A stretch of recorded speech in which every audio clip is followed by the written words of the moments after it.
So while primary elections take focus here, there are some Carolinians closely eyeing another vote abroad. The Philippines, by current counts, just elected the son of an ousted dictator as president. And for those who grew up under that dictator's rule nearly 40 years ago and are here in Charlotte now, the response is strong.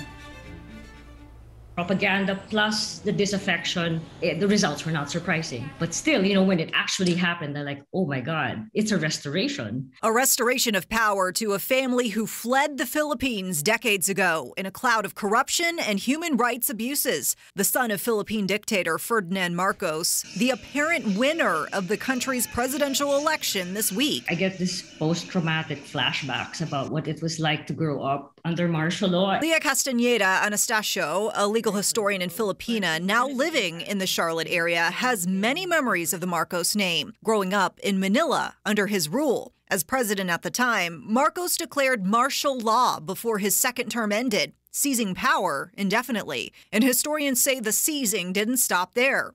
His wife Imelda, probably best known for her lavish shoe collection, Anastacio says it became a symbol of the family's plundering of state coffers. The Imelda image of her shoes, I guess, is a good metaphor for their thievery, but there's also the legacy of brutality. Historians say that brutality included political murders, and in 1983, the assassination of Marcos's longtime political opponent. That sense of vulnerability, that if he could have somebody killed, so high profile, nobody was safe. Anastacio and countless others took to the streets in the years that followed, protests culminating in the People Power movement, a movement ousting the Marcos family from power until now. If anybody had told me then that they would be back in 36 years, I wouldn't have believed them because it was such a heady time. Everybody was just so hopeful. But researchers say social media disinformation, which Marcos Jr. denies, distancing from his father, and voter disillusionment helped pave the way for such a comeback. There was a sense that the results were good in governing, then maybe the propaganda would not have stuck. It would not have found as receptive an audience.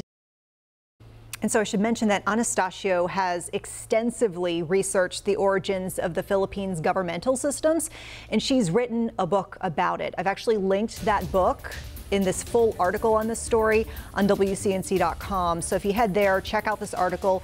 You can also hear her full take on why she says tendencies toward dictatorships are actually built into that system. And she also shares some really important context about the historical nature of this election. Very interesting stuff.